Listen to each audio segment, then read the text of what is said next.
आदाब नाज़रीन, मैं हूँ अब्दुल हफीज़। मिली डाइजेस्ट में आप सबका इस्तकबाल।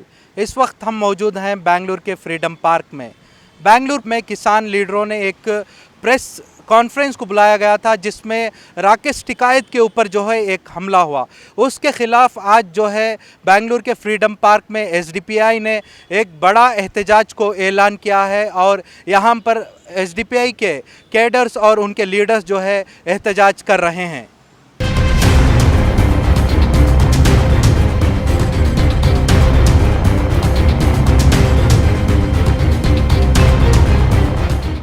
बेंगलोर के फ्रीडम पार्क में एसडीपीआई के जानिब से पुरजोर एहतजाज किया गया, क्योंकि राकेश टिकैत के बेंगलोर दौरे पर उनके चेहरे पर स्याही फेंकी गई थी।